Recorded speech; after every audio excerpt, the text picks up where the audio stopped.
अगर ये वीडियो उन तक पहुंच सकती है तो शेख साहब देख लें बच्चे आपका क्या बिगाड़ सकते हैं, देख लें आपकी जो ताकत है वो एक दिन में कैसे खाक में मिल सकती है, देख लें जो आवाम की ताकत है वो आपको कहां से कहां लेकर जा सकती है। जो आप एक फिरौनियत के उसमें बैठे हुए थे, आपकी फिरौनियत का एक दिन तो खात्मा होना था। मेरी इस बार ये वीडियो बनाने की कोई तुक नहीं है, लेकिन सब मुझे बार बार मैसेजेस कर रहे हैं कि आपके साथ ये हुआ था, ये सच हुआ था, ये ऐसे हुआ था या नहीं हुआ था।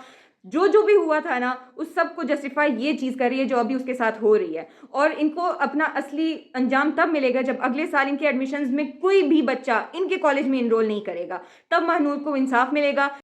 अस्सलाम वालेकुम एवरीवन, मेरा नाम ज़ैनब है और मैं अविसीना की एक्स स्टूडेंट हूँ जिसने वहाँ की पॉलिसी से तंग आकर Rawal institute of health sciences में माइग्रेशन करवाई और अल्हम्दुलिल्लाह अल्लाह की करम से अभी अपने बीडीएस के 3rd ईयर में हूँ। तो मैंने अपने माइग्रेशन करवाने के बाद वीडियो बनाई अविसीना के मुतालिक, क्योंकि मुझसे लोगों ने पूछा कि आपने वहाँ पर बेस्ट कॉलेज में, ग्रेड ए कॉलेज में, 100% रिजल्ट वाले कॉलेज और वो भी यूएचएस के अंडर के कॉलेज से आपने शहीद जुल्फ़िकार के अंडर के कॉलेज में माइग्रेशन क्यों करवाई। तो शायद जो सोशल मीडिया पर आप लोग जो वीडियोस देख रहे हैं अविसीना से मुतालिक, उससे आपको पता चल गया होगा कि मैंने क्यों कराई। मैंने अपनी वीडियोस में भी बहुत वजाहत से बताया था कि मैंने वहाँ से अपनी माइग्रेशन क्यों करवाई है, लेकिन शायद लोगों को मेरी बात झूठी लगी और उन्होंने फिर भी इस साल बढ़ चढ़ के वहाँ पर एडमिशन लिया। अभी मुझे मैसेजेस आ रहे हैं कि आप तो सच कह रही थी, ये तो सच में ऐसा ही होता है। और इवन जब उन्होंने एडमिशन लिया उसके बाद उन्होंने मुझे मैसेजेस किए कि आपने माइग्रेशन कैसे करवाई, हम लोगों ने यहाँ पर एडमिशन तो ले लिया लेकिन हमसे सर्वाइव नहीं हो पा रहा, हम लोगों ने यहाँ से माइग्रेशन करवानी है।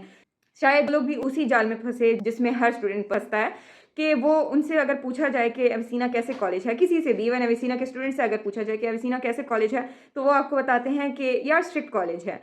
तो मैंने इसकी वजाहत मांगी कि स्ट्रिक्टनेस से मुराद क्या है, तो उन्होंने कहा यार टेस्ट होते हैं और टेस्ट फेल हो तो पनिशमेंट्स मिलती हैं, बाकी कुछ खास नहीं है। मैंने अपने घर वालों से कहा कि ठीक, अच्छा कॉलेज है, अच्छे मार्क्स आ रहे हैं, मेरा वहाँ पर करवा दो। ना मेरा कोई फैमिली का कोई लाहौर में रहता था, ना मेरी फैमिली में से कोई डॉक्टर था, ना मेरा कोई जानने वाला था जो मुझे वो रिव्यू देता जो मैंने आप लोगों को दिया। लेकिन फिर मुझे वो बात याद आई, वहाँ पर रह के मुझे वो बात याद आई कि जब मैं अपने एडमिशन फॉर्म्स लेने गई थी तो उन्होंने मुझे वहाँ पर उनके प्रेयर रूम में एक लड़की मिली, 4th ईयर के 3rd ईयर की स्टूडेंट थी वो। मैंने उनसे पूछा कि ये कॉलेज कैसा है, मैं अपनी अम्मी के साथ वहाँ गई थी। तो उन्होंने कहा कि मैं 6-7 महीनों से घर नहीं गई हूँ क्योंकि मैंने अपने सेशन एग्जाम्स पास नहीं किए हैं और वो मुझे पनिशमेंट के तौर पर मुझे जाने नहीं दे रहे हैं। तो मैंने कहा कि यार मैं तो पढ़ने वाली बच्ची हूँ, मैं इनकी तरह नहीं होंगी, मैं अपने टेस्ट पास करके घर जाया करूँगी, ऐसा कोई सीन नहीं होगा।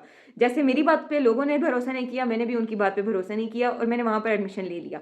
एडमिशन लेने की दूसरी वजह ये कि जैसे सबको पता है कि बीडीएस और एमबीबीएस का एक क्लैश चलता है, तो हर घर के माँ बाप यही कहते हैं कि बीडीएस के लिए इतने पैसे दें, बीडीएस के लिए इतना दूर भेजें। तो उन्होंने ये स्कैम बनाया कि जो बीडीएस प्रोग्राम में इनरोल करेंगे खुद को, तो आपको 50% ट्यूशन फी देनी पड़ेगी। और वो सिर्फ इनकी मुंह की बात थी, क्योंकि वहाँ पर एडमिशन लेने के 2 महीने बाद उन्होंने कहा कि आपने फुल फीस सबमिट करवानी है, कोई 50% ऑफ आपको नहीं मिल रहा। तो ये धोखा शायद आप लोगों के साथ भी आने वाले दिनों में हो, क्योंकि अभी एडमिशन स्टार्ट होने वाले हैं और वो उनके जो पैसे वाले बैंक्स हैं, यानी उनके जो एडमिशन लेने वाले बच्चे हैं, उनको फंसाएंगे, उनको 50% स्कॉलरशिप का या किसी भी चीज़ का लालच देके वहाँ पर एडमिशन देंगे। दूसरी बात, मैं अभी वीडियोस देख रही हूँ, सब लोग अपने व्यू पॉइंट्स रख रहे हैं कि ये पेरेंट्स की गलती है, पेरेंट्स अपने बच्चों को क्यों एडमिशन करवाते हैं। कुछ पेरेंट्स शायद अपने बच्चों को एडमिशन दिलवाए वहाँ पर कि हाँ यार मेडिकल कॉलेज है, बस जैसा भी मेडिकल कॉलेज है हम लोगों ने एडमिशन करवा देना है वहाँ पर। लेकिन मेरे पेरेंट्स वैसे नहीं थे, उन्होंने ये सोचा कि चलो एडमिशन मिल रहा है, अच्छा कॉलेज है, करवा देते हैं। उन्होंने ना, मेरी भी गलती है, उन्होंने मेरे हवाले किया था कि तुम सारा सर्च करो, लेकिन शायद मेरी गलती नहीं है, जो लोग वहाँ पर थे, जो गाइड करने वाले थे, उन्होंने मुझे गाइड नहीं किया। लेकिन जो मेरे बाद आए, जो मेरी वीडियो देखने के बाद आए, शायद आपकी कोई ना कोई गलती है कि आपको इतनी डिटेल्ड 18 मिनट की वीडियोस बना के मैंने आपको बताया कि वहाँ पर क्या है क्या नहीं है, इसके बावजूद आप कहे तो इसमें अगर आप अपने आप को अगर इवेल्युएट करें तो आप कहेंगे कि हाँ मेरी गलती है। लेकिन मैं समझती हूँ कि मेरे या मेरे माँ बाप की गलती नहीं है, क्योंकि हमें गाइड करने वाला कोई नहीं था और उनके स्कैम में फंसना शायद हमारे नसीब में था, लेकिन मेरे नसीब में वहाँ से निकलना भी था। मेरे घर वालों ने मेरे बताए बगैर, मेरे इंसिस्ट करने के बावजूद कि मैं यहाँ पर सर्वाइव कर लूँगी, आप लोगों को मुझे यहाँ से निकालने की ज़रूरत नहीं है, मैं अब आ गई हूँ तो 3 साल ही रह गए हैं, ख़त्म होकर निकल जाऊँगी। मैं उनसे बात नहीं करती थी ताकि उनको मेरे लहजे से या मेरे एटीट्यूड से पता ना चले कि मेरे साथ वहाँ क्या हो रहा है, मैं क्या कर रही हूँ। लेकिन उनको दिख रहा था कि उनकी बेटी में चेंजेस आ रही हैं, क्योंकि मैं अपने घर की सबसे छोटी बेटी हूँ और मेरे घर के सबसे छोटे बेटे और बच्चे कैसे होते हैं वो आप सबको पता होता है। मैं नहीं बर्दाश्त कर सकती थी वो इन्वायरमेंट। मेरे घर वालों ने पैसों को अहमियत ना देते हुए मुझे मेरी ज़िंदगी को अहमियत दी और अपनी एक चोटी का जोर लगा के मुझे वहाँ से निकाला।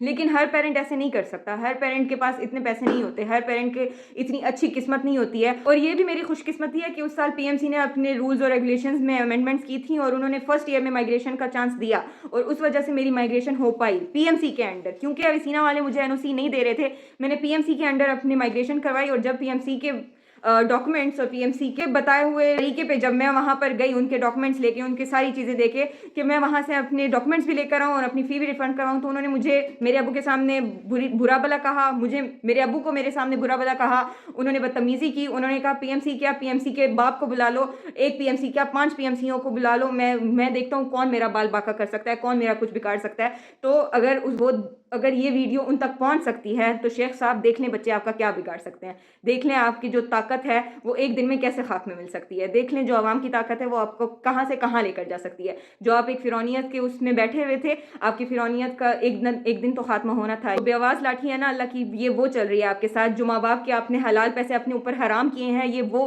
अपना अंजाम दिखा रहे हैं आपको। सिर्फ यहीं पर नहीं आपका खात्मा होगा इंशाअल्लाह क़यामत के दिन। जो आपने हर बच्चे के साथ किया है, जो एक महानूर नहीं, जो 3 बच्चे आपकी वजह से अपनी जान गंवा बैठे हैं, जो उनके माँ बाप को आपने बेऔलाद कर दिया है, उन सब का हिसाब आपसे क़यामत के दिन भी लिया जाएगा। तो आपने बच्चों को उनकी खरीदी हुई जहन्नम में कैद किया है, उसका बदला क़यामत के दिन तो अलग लिया जाएगा। और लेकिन जो दुनिया में आपकी बदनामी हो रही है, इससे कई ज़्यादा आप डिज़र्व करते हैं। मेरी इस बार ये वीडियो बनाने की कोई तुक नहीं है, लेकिन सब मुझे बार बार मैसेजेस कर रहे हैं कि आपके साथ ये हुआ था, ये सच हुआ था, ये ऐसे हुआ था या नहीं हुआ था। जो भी हुआ था ना, उस सब को जस्टिफाई ये चीज़ कर रही है जो अभी उसके साथ हो रही है। और इनको अपना असली अंजाम तब मिलेगा जब अगले साल इनके एडमिशन्स में कोई भी बच्चा इनके कॉलेज में इनरोल नहीं करेगा। तब महनूर को इंसाफ मिलेगा, तब महनूर जैसी हज़ारों लड़कियों को इंसाफ मिलेगा जो एविसीना में अभी भी बंद हैं और अपनी किस्मत की वजह से वो वहाँ पर फंसी हुई हैं और अपने फ्यूचर को दाव पे लगा कर बैठे हुए हैं। मुझे पता है कि शेख जैसा इंसान है, वो उन बच्चों को भी कुछ ना कुछ तो वो नुकसान पहुँचाने की कोशिश करेगा, वो अपनी बेइज्जती का बदला लेता रहेगा, किसी भी तरह वो लेगा, चाहे वो एडमिशन ना भेजने की सूरत में हो या किसी भी तरह हो। लेकिन पूरी आवाम अब उसकी गवाह होगी कि वो क्या करेगा, वो हर बच्चे का हिसाब देगा और वो जो भी करेगा पूरी दुनिया उसको देखेगी, पूरा पाकिस्तान उसको देखेगा। उम्मीद करती हूँ कि आवाज़ जो अभी उठी है ये कभी वो दबा ना पाए और कभी दबे ना। जैसे पाकिस्तान में हज़ारों आवाज़ें उठती हैं और 1-2 दिन के बाद हॉट टॉपिक रह के वो दब जाती हैं। उम्मीद करती हूँ कि ये जो सिलसिला शुरू हुआ है ये अपने अख्तिताम तक पहुँचे और शेख को अपने अख्तिताम तक पहुँचाए। और अगर इस वीडियो की वजह से, मेरी वजह से कोई और महनूर बनने से बच सकता है तो ये मेरे लिए खुशकिस्मती होगी। वीडियो के आखिर में ये कहूँगी कि प्लीज़ महनूर के लिए दुआ करें और उसके वालिदैन के लिए सब्र की दुआ करें। अल्लाह उसके दर्जात बुलंद करे और उसके वालिदैन को सब्र दे, क्योंकि जो उनके साथ हुआ है वो वापस तो नहीं हो सकता, लेकिन बाकी बच्चे महनूर बनने से बच सकते हैं। दुआ में याद रखिएगा, हम भी आपको याद रखेंगे। अल्लाह हाफ़िज़।